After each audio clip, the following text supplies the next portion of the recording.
এই হচ্ছে AGT live 24/7। This is AGT Live 24/7.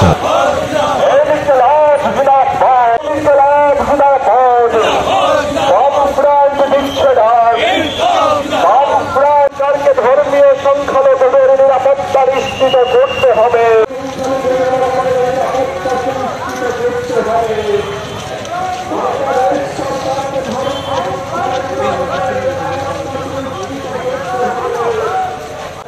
Tripura রাজ্য বামফ্রন্ট কমিটিতে ঘেরাও ত্রিপুরা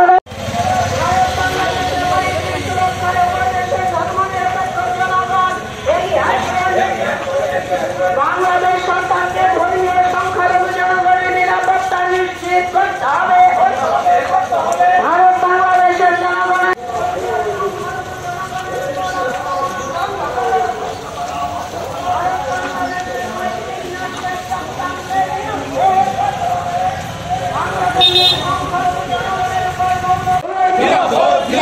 বাংলাদেশে ধর্মীয় সংখ্যালঘু জনগণের উপর আক্রমণ বন্ধ করো।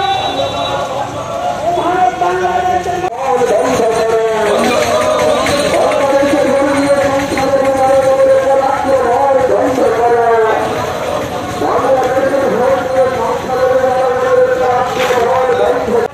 বাংলাদেশে ধর্মীয় সংখ্যালঘু জনগণের উপর আক্রমণ বন্ধ করো। বাংলাদেশে ধর্মীয় সংখ্যালঘু দিচ্ছে না। আজকের মিছিলে দলে দলে যোগ দিন। বামফ্রন্টের ডাকে আজকের মিছিলে দলে দলে যোগ দিন। এই মিছিল থেকে আওয়াজ তুলেন বাংলাদেশের বন্ধ করো। বাংলাদেশের ধর্মীয় সংখ্যালঘু জনগণের ধর্ম নিরপেক্ষ জনগণ এগিয়ে আসুন। বাংলাদেশ সরকারকে ধর্মীয় নিরপেক্ষ জনগণ এগিয়ে আসুন। বাংলাদেশ সরকারকে ধর্মীয় সংখ্যালঘুদের নিরাপত্তা সুনিশ্চিত করতে হবে। বাংলাদেশ সরকারকে ধর্মীয় সংখ্যালঘুদের নিরাপত্তা সুনিশ্চিত করতে হবে। ভারত বাংলাদেশের জনগণের সৌভ্রাতৃত্ব বন্ধুত্ব বিনষ্ট করতে দিচ্ছি না, দেব না। ভারত বাংলাদেশের জনগণের সৌভ্রাতৃত্ব বিনষ্ট করতে দিচ্ছি না, দেব না। ইনকিলাব জিন্দাবাদ, ইনকিলাব জিন্দাবাদ, সংগ্রাম বিচ্ছেদ। সৌভ্রাতৃত্ব বন্ধুত্ব বিনষ্ট করতে দিচ্ছি না, দেব না। ইনকিলাব জিন্দাবাদ, ইনকিলাব জিন্দাবাদ, বামফ্রন্ট বিচ্ছেদ, বামফ্রন্ট বিচ্ছেদ। বামফ্রন্টের ডাকে সংখ্যালঘু জনগণের উপর মৌলবাদী আক্রমণ বন্ধ করে। বাংলাদেশ সরকারকে ধর্মীয় সংখ্যালঘুদের নিরাপত্তা নিশ্চিত করতে হবে।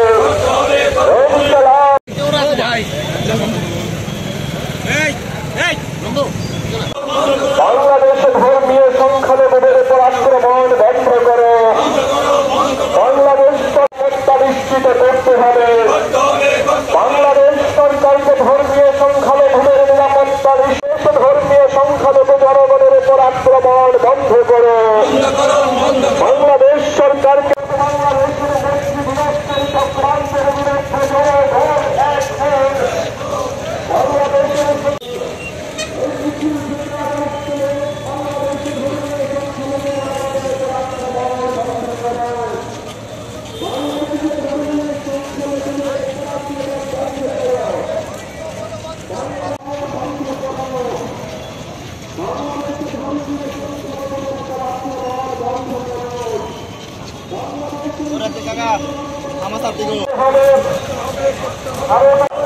সরকারকে ধর্মীয় সংখ্যালঘুদের নিরাপত্তা সুনিশ্চিত করতে হবে। বাংলাদেশের ধর্মীয় সংখ্যালঘু জনগণের উপর আক্রমণ বন্ধ করে।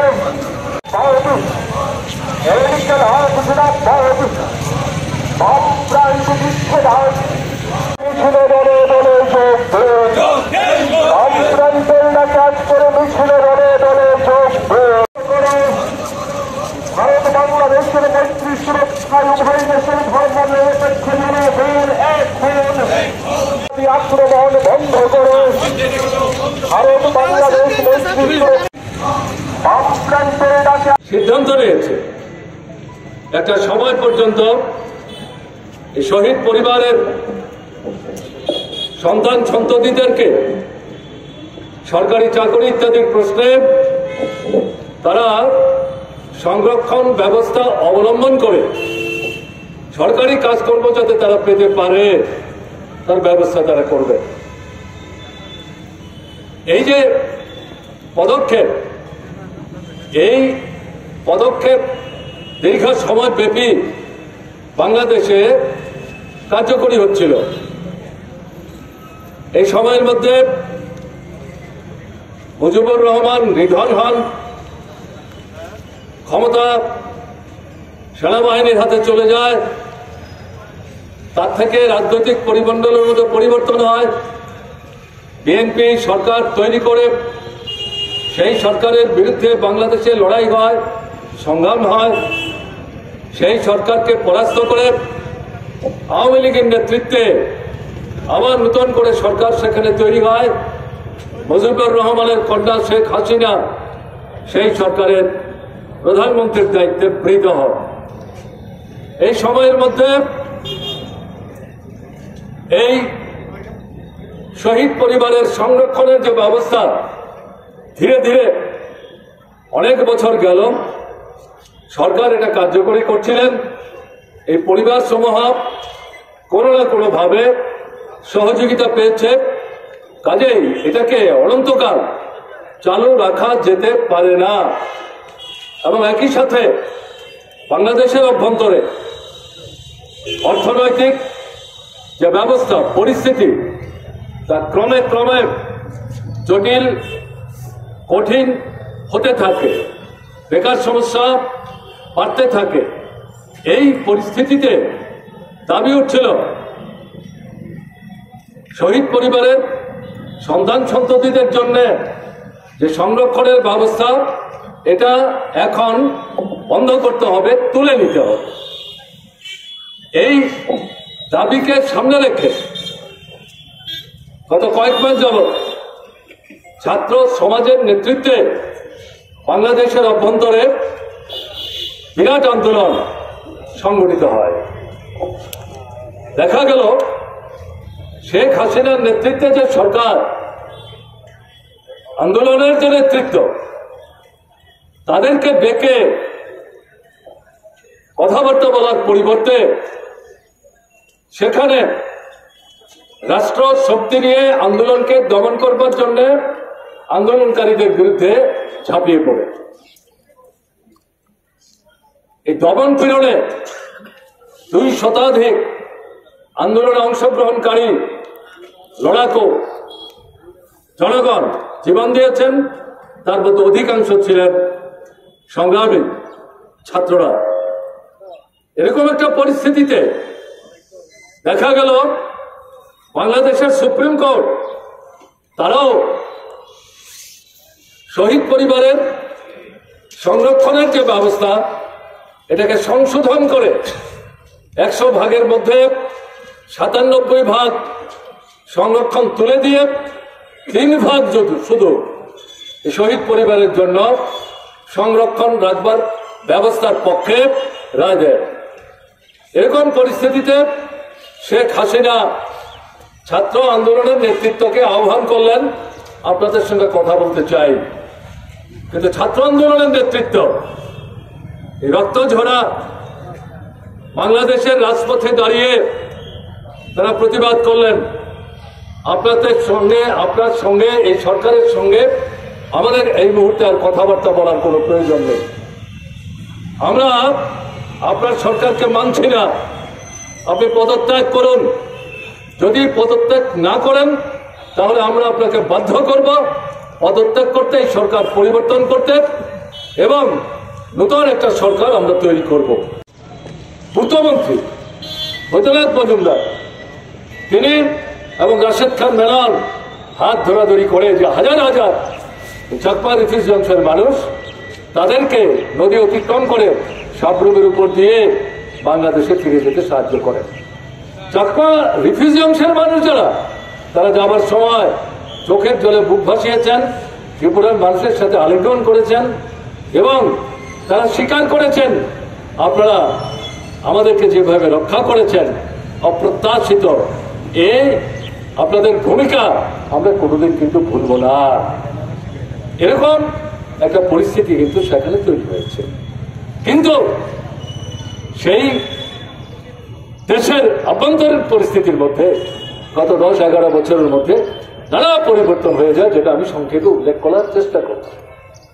এখন নতুন যে সরকারটা তৈরি হলো, সেই সরকার সম্পর্কে তো আমাদের তরফ থেকে কিছু বক্তব্য আমরা এখানে রাখতে চাইছি না। আমরা বামপন্থী আন্দোলনে বিশ্বাস করি।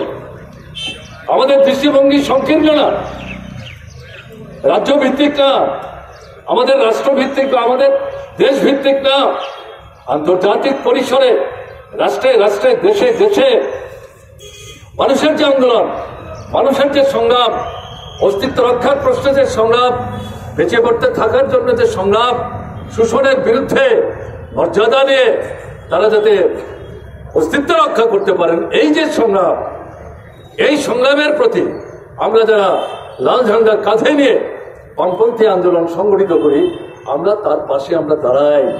যুদ্ধের বিরুদ্ধে, শান্তির পক্ষে, মানুষের অস্তিত্ব রক্ষার সংগ্রামে, বেঁচে পড়তে থাকার সংগ্রামে, সেই দৃষ্টিভঙ্গি নিয়ে আমরা বাংলাদেশের এই পরিবর্তিত রাজনৈতিক পরিমণ্ডলের মধ্যে এই মুহূর্তে সংখ্যালঘু অংশের মানুষের বিরুদ্ধে যে আক্রমণ নামিয়ে আনা হচ্ছে, আমরা মনে করেছি আমাদের বোধহয় নিশ্চুপ থাকা সঙ্গত না। বিশেষ করে বাংলাদেশ হচ্ছে আমাদের পড়োশী রাষ্ট্র, আমাদের সীমান্তের একটা বিরাট এলাকা বাংলাদেশের সাথে জুড়ে আছে। কাজেই এই পরিস্থিতিতে আমরা লক্ষ্য করছিলাম, কিন্তু তার মধ্যে দেখা যাচ্ছে আক্রমণ বন্ধ হচ্ছে না। কিন্তু আপনাদের কাছে যে কথা বলবো, বাংলাদেশে যারা সংখ্যাগুরু, মনে করবেন না তারা সবাই সংখ্যালঘুদের আক্রমণ করছে।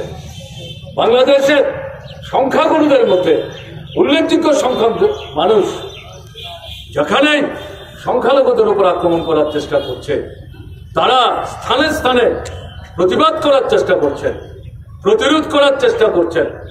সংখ্যালঘুদের ধর্মীয় যে প্রতিষ্ঠান, সেখানকার যারা সংখ্যাগুরু, হাতে লাঠি নিয়ে দিবারাত্র সজাগ থেকে সংখ্যালঘুদের নিরাপত্তার ব্যবস্থা করে তাদের যে ধর্মীয় প্রতিষ্ঠান, সেগুলো পাহারাদারির ব্যবস্থা করছে। কাজে মনে করার কোনো কারণ নেই বাংলাদেশে সবকিছু শেষ হয়ে গেছে, সব মানুষই যদি সংখ্যালঘুদের বিরুদ্ধে আক্রমণ মুখর, তাহলে ভুল করা হবে। কাজে যারাই ভূমিকা নিচ্ছেন তাদেরকে আজকে আমরা বামপন্থী ফ্রন্টের পক্ষ থেকে রাজপথে দাঁড়িয়ে দুয়ার তুলে অভিনন্দন জানাচ্ছি।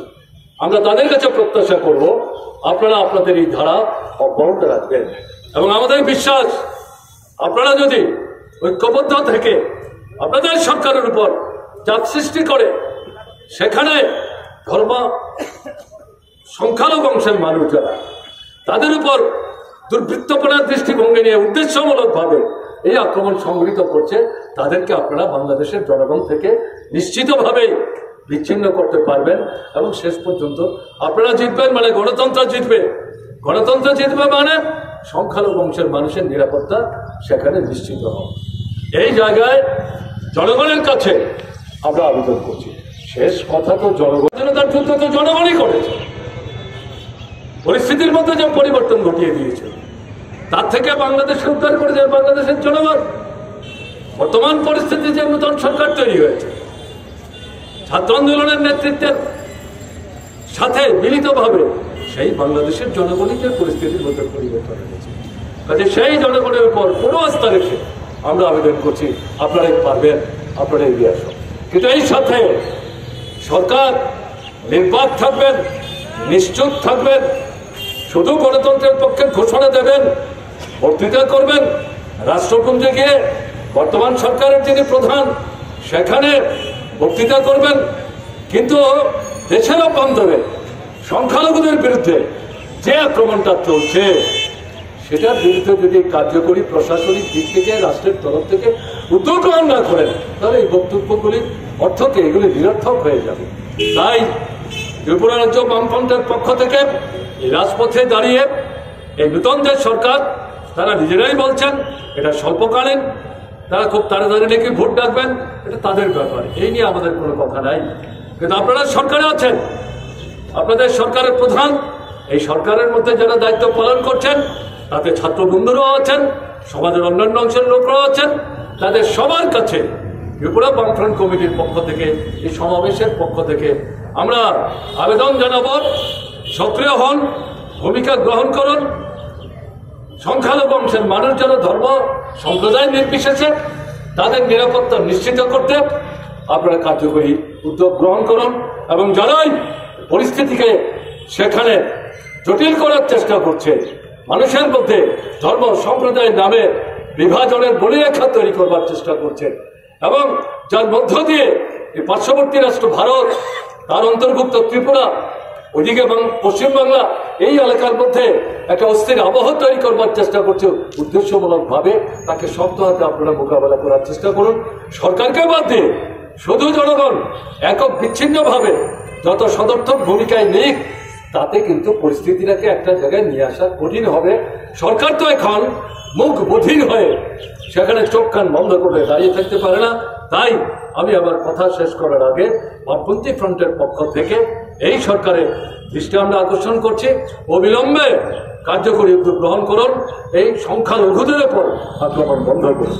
ত্রিপুরার জনগণের উদ্দেশ্যে আবেদন করব বিনীতভাবে, আমাদের রাজ্যে শারদ উৎসব শুরু হয়েছে মহালয়ের দিন থেকে, চলবে 1 মাস।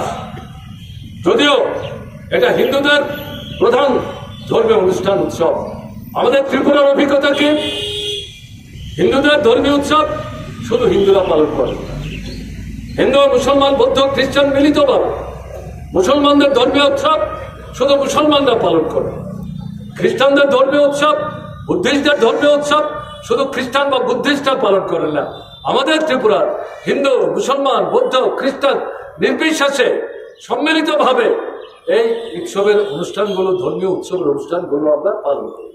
আমাদের রাজ্যে আমরা লক্ষ্য করছি কিছু কিছু ক্ষেত্রে মানুষের মধ্যে বিভাজন তৈরি করবার জন্য অশুভ শক্তি নানাভাবে প্ররোচনা দেওয়ার চেষ্টা করছে, জাল বিস্তার করার চেষ্টা করছে। আমরা বাংলাদেশের পরিস্থিতির মধ্যে পরিবর্তনের কথা বলছি, ত্রিপুরায় চারিদিকে আমাদের নজর খোলা রাখতে হবে। দুর্বিনীত যারা পরিস্থিতিকে জটিল করে এখানকার ঐক্যের যে ভেদ, সম্প্রীতির যে মেলবন্ধন, তাকে যারা নষ্ট করবার, ধ্বংস করার চেষ্টা করছে, সংকীর্ণ রাজনৈতিক বোধ উদ্দেশ্য নিয়ে, তাদের সম্পর্ক কিন্তু আমাদের রাজ্যের সমস্ত অংশের জনগণকে ধর্ম, বর্ণ, সম্প্রদায় নির্বিশেষে চোখ কান খোলা রেখে প্রহরীর মতো ভূমিকা নিতে হবে বাংলাদেশের জন্য। বাংলাদেশ সরকারকে বলছি, আর এখানে যদি আমরা উদাসীন থাকি তাহলে কিন্তু আমাদের দায়িত্ব আমরা সঠিকভাবে পালন করতে পারবো না। তাই সবার কাছে আবেদন করছি, এই উৎসব যদিও অর্থনৈতিক অবস্থা খুব খারাপ, মানুষের হাতে পয়সা নাই, বন্যায় আরো বিপর্যস্ত হয়েছেন, কেনাকাটি করবার ক্ষমতা নাই, দোকান খুলে বসে আছেন, বিক্রি কোথায়? কাজে উৎসব করতে গেলে পয়সা লাগে। এরকম জায়গায় সেই পরিবেশ পরিমণ্ডল না থাকলেও মা আসবেন, মা যাবেন, পুজো হবে, কাজে এই জায়গাটার মধ্যে পরিমণ্ডল যাতে ঠিক থাকে তার জন্য আপনারা নজর রাখবেন। এই আবেদন আপনাদের কাছে রেখে আমি এতক্ষণ কথা বলবো ভাবিনি, বৃষ্টি একটু ধরলো বলে আপনারা দাঁড়ালেন, দূর থেকে অনেক মানুষ এসছেন, তাতে আমার মনে হয়েছে এই সামগ্রিকভাবে সংক্ষিপ্ত পরিচয় হলো। এই কথাগুলো যদি না বলি সব মানুষ বুঝতেই পারবেন না, হঠাৎ করে বৃষ্টি বাদলের মধ্যে বামফ্রন্ট তারা কেন মিটিং করবার চেষ্টা করছে। তাই এই কথাগুলো আপনাদের সামনে আমি বললাম। সবাই যদি আমি একটু বেশি নিয়েও থাকি আপনারা আমাকে মার্জনা করবেন, ভালো থাকবেন, আমার নমস্কার জানাবেন। এটা উল্লেখ করা ভালো, বাংলাদেশে যারা বসবাস করছেন যে সংখ্যালঘুদের উপর আক্রমণ সংঘটিত হচ্ছে, ভারত বিভক্ত হওয়ার আগে ব্রিটিশ শাসিত ভারতবর্ষ ঐক্যবদ্ধ ছিল, দেশ ভাগ হলো, ভারত পাকিস্তান হলো, কিন্তু দেশ ভাগের পরেও পাকিস্তানের জনগণ, তাদের মধ্যে যারা সেখানকার ধর্মলোক সংখ্যালঘু, তারা পাকিস্তান ছেড়ে কিন্তু ভারতবর্ষে আসেননি। যেমন ভারতবর্ষের মধ্যেও যারা সংখ্যালঘু তারাও ভারতবর্ষ ছেড়ে পাকিস্তানে যাননি। শত শত বছর আগে থেকে ছিলেন এবং তারা জীবনযাত্রা নির্বাহ করছিলেন। পরবর্তী সময় পাকিস্তানের স্বৈরাচারী ফ্যাসিবাদী যে সরকার, মিলিটারি সে জনতা, তার বিরুদ্ধে লড়াই করে বাংলাদেশকে মুক্ত করে স্বাধীন বাংলা রাষ্ট্রের পতন তারা করে। তারপরেও বাংলাদেশে বসবাসকারী সংখ্যালঘু অংশের মানুষ যারা, তারা এই রাজনৈতিক পট পরিবর্তনের প্রেক্ষাপটেও বাংলাদেশ ছেড়ে অন্য কোনো রাষ্ট্রে, ভারতে বা ত্রিপুরায় তারা আসার চিন্তা কিন্তু করেননি। তারা বাংলাদেশেই আছে। এটাই তাদের দেশ, এটাই তাদের মাতৃভূমি, এটাই তাদের জন্মস্থান। এখানেই তারা ছিলেন, আছেন, তারা থাকবে। তারা অংশগ্রহণ করেছেন নারী পুরুষ নির্বিশেষে। আপনাদের সবাইকে বামপন্থী ফ্রন্টের পক্ষ থেকে আন্তরিক সংগ্রামে অভিনন্দন জানাচ্ছি। কেন আমরা আজকে এই রাজপথে এই দুর্যোগপূর্ণ আবহাওয়া উপেক্ষা করেও প্রতিবাদ সভায় মিলিত হলাম? যারা খবর রাখেন তারা জানেন, বাংলাদেশে সংখ্যালঘু অংশের মানুষ যারা, তাদের বিরুদ্ধে সর্বত্র না হলেও বেশ কিছু জায়গায় আক্রমণ সংগঠিত হচ্ছে। এই আক্রমণকে আমরা নিন্দা করছি, প্রতিবাদ জানাচ্ছি। আক্রান্ত যারা সংখ্যালঘু অংশের মানুষ, তাদের নিরাপত্তা আমরা দাবি করছি।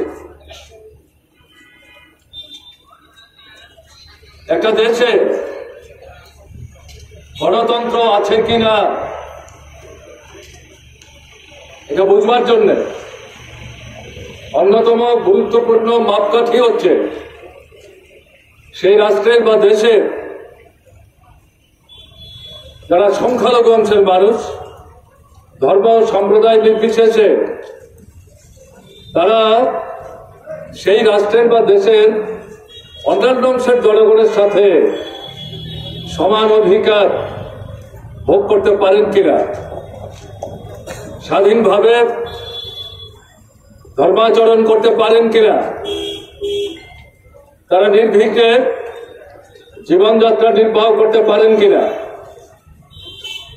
এটা যদি নিশ্চিত না হয় তাহলে মুখে গণতন্ত্রের কথা বললেও প্রকৃত অর্থে যথার্থ গণতন্ত্র বলতে যা বোঝায় সেই রাষ্ট্রে বা সেই দেশে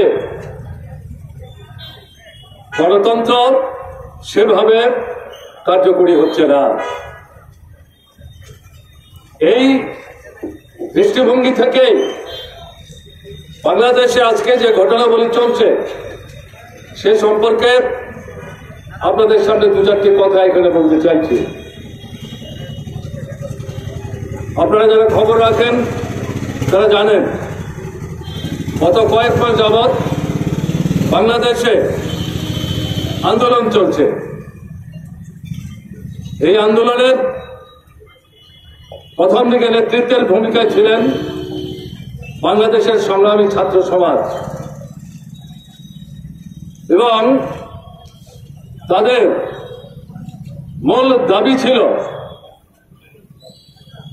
বাংলাদেশের মুক্তিযুদ্ধে অংশগ্রহণ করতে গিয়ে যারা অকাতরে জীবনদান করেছে তাদেরকে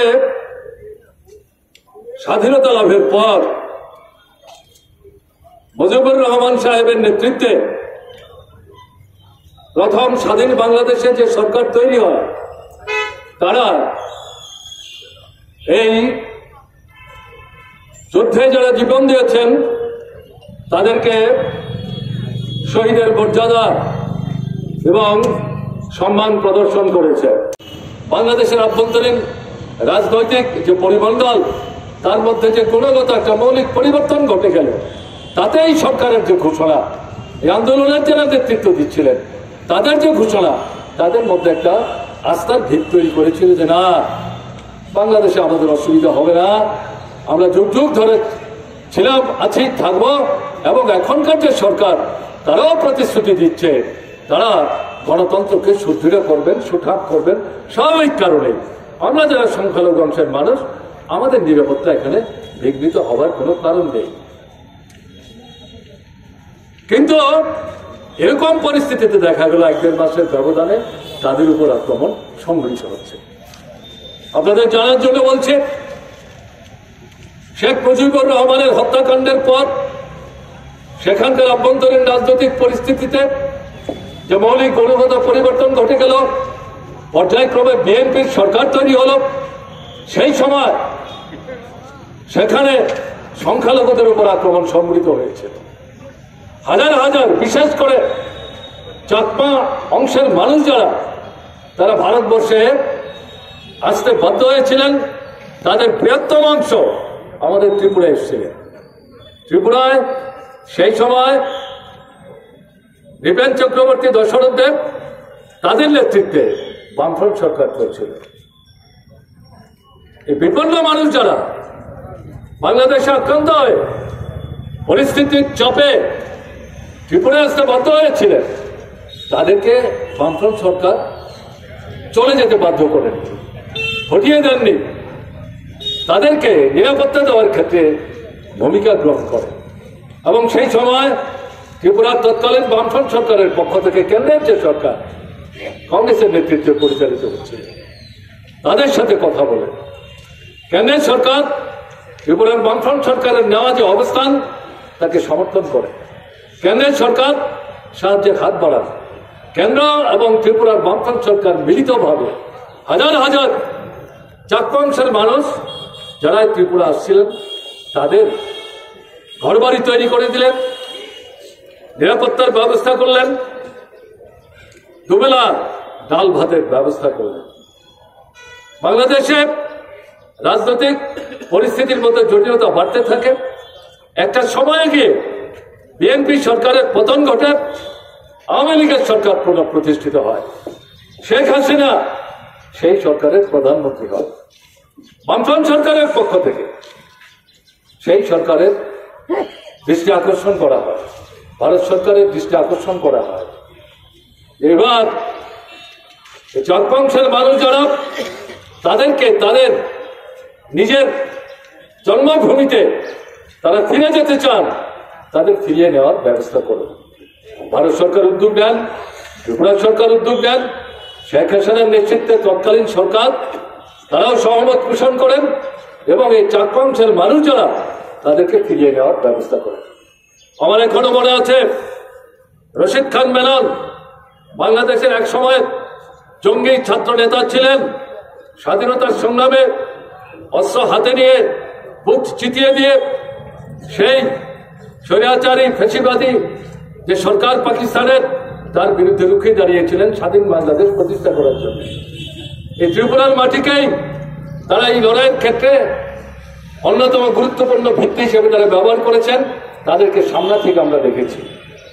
সেই ভদ্রলোক শেখ হাসিনার সরকারে মন্ত্রী হন, শেখ হাসিনার সরকার তাকেই ত্রিপুরায় পাঠান এবং আলাপ আলোচনার পর কেন্দ্রের সরকার, বাংলাদেশের সরকার ঠিক হয়, তারা ফিরে যাবে সব রোগের উপর। বাংলাদেশের সরকার সেনাবাহিনীর সাহায্য চাইলেন। গ্রাম নগর উজাড় করে হাজার হাজার লাখ লাখ মানুষ ঢাকায় প্রবেশ করতে শুরু করলেন এবং তাদের গতিমুখ প্রধানমন্ত্রীর বাসভবন, সরকারি আবাস। এই পরিস্থিতিতে সেনাবাহিনী সরকারের অনুরোধ কার্যকরী করা সম্ভব হবে না বলে তাদের মনোভাব ব্যক্ত করলেন। এই যে জনতা, এই যে জনগণ, হাজারে লাখে, তারা তো আমাদের ঘরের এই সন্তান সন্ততি। এখন তাদের উপর যদি আমরা গুলি চালাবার চেষ্টা করি, লাঠি নিয়ে নেবার চেষ্টা করি, এমনিতে এর মধ্যে 2 শতাধিক জীবন হারিয়েছে। এরকম একটা জায়গায় আমরা লাঠিগুলি নিয়ে নামলেও তাদেরকে আমরা নিয়ন্ত্রণ করতে পারবো না, দমন করতে পারবো না। কাজে সরকার, প্রধানমন্ত্রী, আপনি যাই বলেন না কেন, আমরা এদেরকে দমন করার জন্য দমন পীড়নের আর কোনো রাস্তা আমরা গ্রহণ করতে পারবো না, তাদের বিরুদ্ধে আমরা গুলি চালাতে পারবো না। এই পরিস্থিতিতে শেষ পর্যন্ত শেখ হাসিনা অল্প সময়ের ব্যবধানে পদত্যাগ করে বাংলাদেশ ছেড়ে চলে এসছে এবং সেখানে এই যে ছাত্র আন্দোলনের নেতৃত্ব যারা লড়াইটা শুরু করেছিলেন, এটা মনে করার কোনো কারণ নেই, এটা শুধু ছাত্রদের মধ্যেই সীমাবদ্ধ ছিল। পর্যায়ক্রমে বাংলাদেশের অভ্যন্তরের ক্রমবর্ধমান যে দুর্নীতি, সরকার এবং দুর্নীতি সমর্থক হয়ে গেছিল, এর বিরুদ্ধে মানুষ যখন কথা বলবার চেষ্টা করে, তাকে দমন করার জন্য আক্রমণ নামিয়ে আনে।